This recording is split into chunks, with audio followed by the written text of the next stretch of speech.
দূর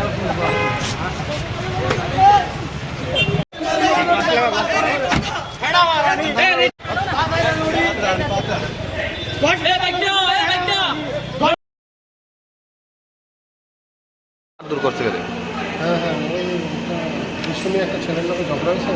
কি মানে ইস্যুটা কিটা? ইস্যুটা মনে হয় তাদের একটা স্টাফদের জিজ্ঞেস করা হয়েছে মানে তারা ট্রেনিং নিচ্ছে।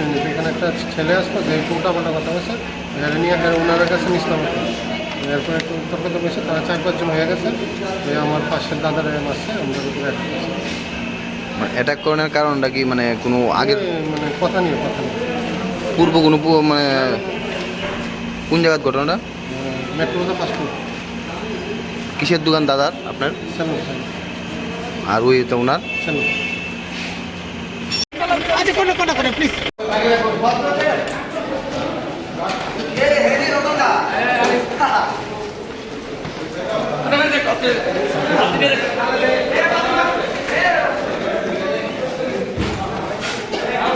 ঘটনা হয়েছে কি, আমরা তো সবাই তো কাজে কর্মে ব্যস্ত থাকি।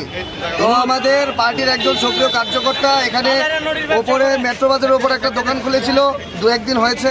তো দোকান খোলা নিয়ে তাদের পার্শ্ববর্তী একটা পুরোনো একটা দোকান আছে, উনি প্রতিনিয়তই মানে যেদিন থেকে খুলেছে ওই দিন থেকে একটা ঝগড়ার মতো করতো যে কেন দোকান খুললো, এখানে আমি একা ব্যবসা করছি।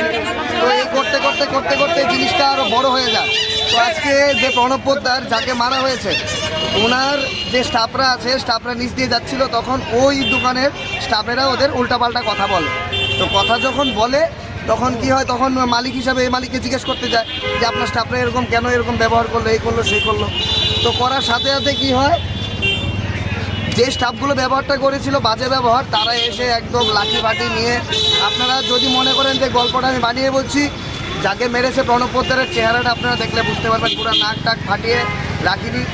কারণ এগুলো হয়েছে কি জানেন, যে আমাদের যে সুষ্ঠুভাবে যে সমাজ চলছে, সমাজকে নষ্ট করার জন্য এসব কিছু কুচক্রীরা ঘুরছে যেন সরকারের বদনাম করতে পারে, এরকম কিছু কার্যকলাপ। এখানে কি অবৈধ কোনো কাজকর্ম কিছু? এখানে আমি তো জানি না অবৈধ হয় কি হয় না, কিন্তু যেরকম মহিলাদেরকে দেখলাম, মানে যেরকমভাবে আচরণ করছে, কিন্তু মনে হয় না যে সুষ্ঠু পরিবেশ এটা।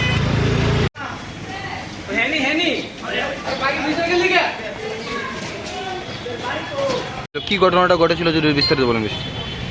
আজকে আধা ঘন্টা আগে আমাদের কাছে একটা রিপোর্ট আসে যে মেট্রো বাজারের মধ্যে একটা মারামারি একটা হয়েছে শোনা যাচ্ছে। তো খবর পাওয়ার সঙ্গে সঙ্গে আমরা যাওয়ার পরে দেখতে পাই প্রচুর লোক। এখানে একটা পার্লার আছে আপনার 2nd ফ্লোরে, টাচ অ্যান্ড গ্লো, এখানে কিছু লোক জমা ছিল। তারপর জানতে পারি যে টাচ অ্যান্ড গ্লো একটা স্টাফের সঙ্গে নিচে একটা ফার্স্ট ফ্লোরে একটা স্টাফ, এই নতুন পার্লার ওপেন হয়েছে, এটার মালিক বিজয় পোদ্দারের সঙ্গে একটা তাদের পার্সোনাল কোনো ইস্যু নিয়ে একটা ঝগড়াঝাটি হয়েছে। তার মধ্যে একজন বিজয় পোদ্দার একটু আহত হয়েছে।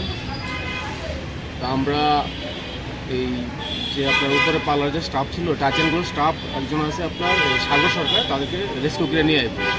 এখন সে আমাদের হাতে আছে। এখন যদি কোনো পক্ষ থেকে কেস ফেস হয় সেটা ইনভেস্টিগেশন করা হবে। এমনি কীরকম আহত হয়েছে বিজয়বাবু? এমন তো কোনো কিছু বলা যায় না, কিন্তু ওনাকে এখন তার পরবর্তী সময় হসপিটাল নিয়ে যাওয়া হয়। তাদের বক্তব্য কি, যাদেরকে আপনারা রেস্কিউ করে এনেছেন? তাদের বক্তব্য হলো এখানে একটা তাদের বার্থডে পার্টি প্রোগ্রাম করছিল ওরা, টাচ অ্যান্ড গ্লোর মালিকের। তো ওই সময়ে তারা কিছু ফুল ছড়িয়েছিল আপনার সিঁড়িতে, এগুলি নিয়ে একটা তাদের মধ্যে কথাবার্তা হয়। নিচের পার্লারের যে মালিক বিজয় পোদ্দারের সঙ্গে ওই স্টাফের একটা কথাবার্তা হয়, তারপরে তাদের মধ্যে হাতাহাতি হয়।